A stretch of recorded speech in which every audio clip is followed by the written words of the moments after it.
Let me start with this.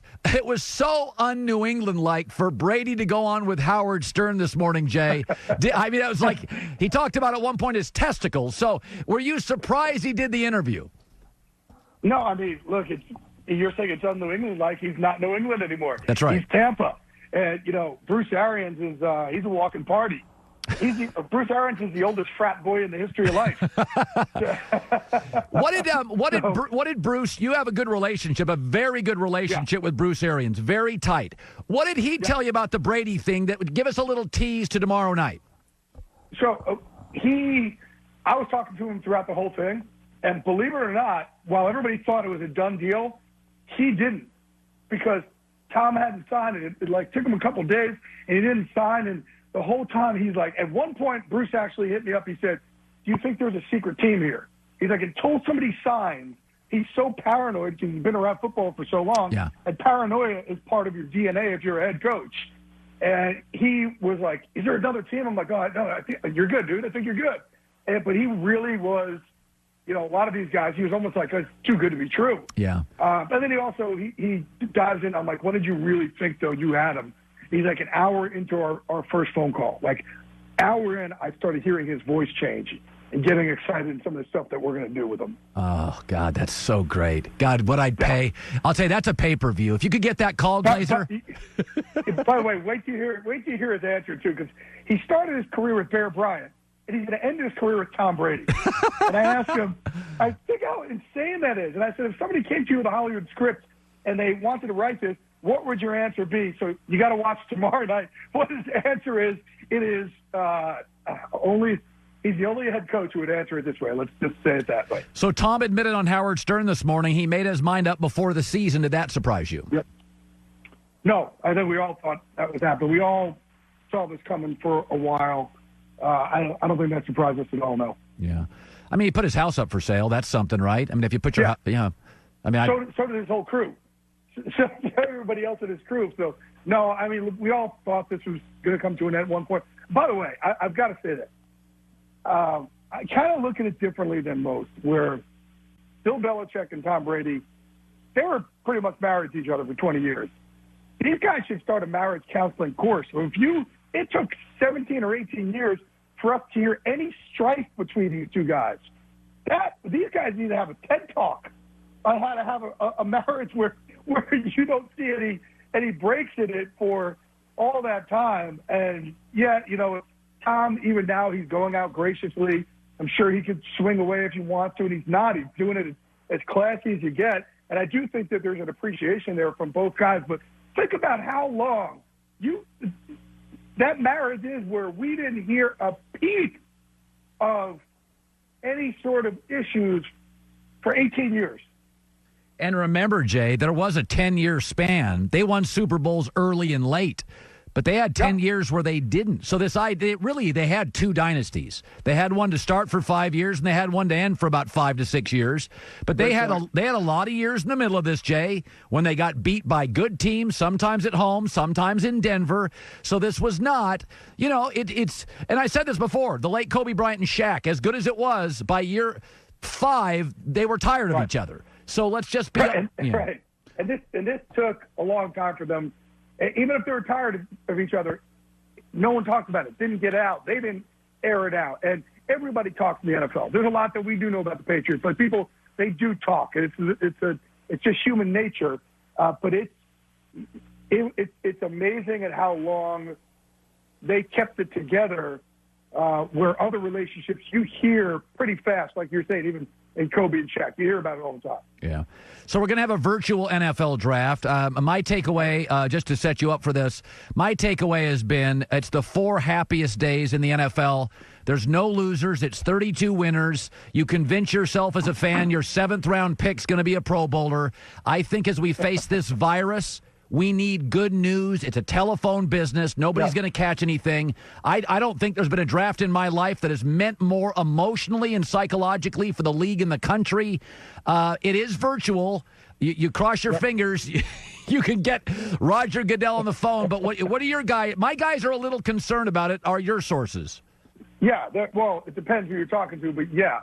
By the way, I think guys like Matt Rule have such an advantage. coming from college, knowing a lot of these players. But there's definitely a concern.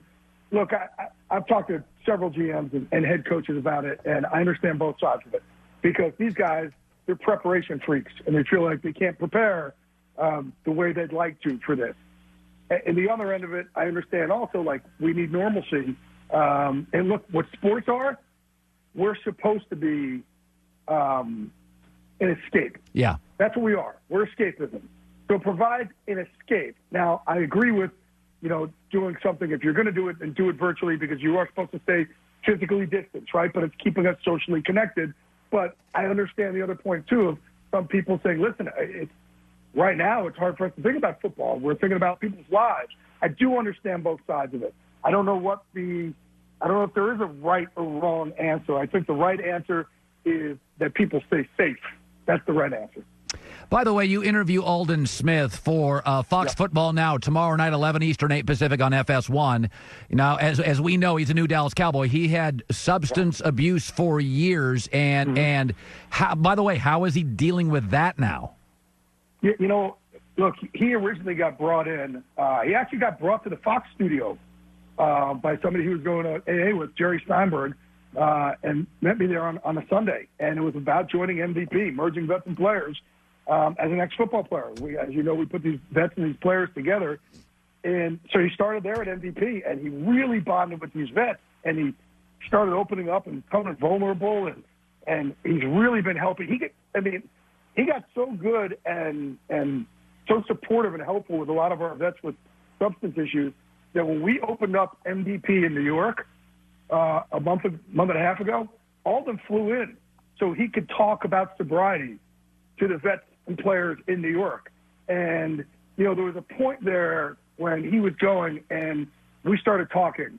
And he asked me yesterday, he said, when was the point, this wasn't part of our interview, he was like, when was it, when did you decide that you were going to take a chance on me to come back in the NFL? And I said, when Aldon started looking and saying, I don't deserve another shot in the NFL. Like, I messed it up. It wasn't them.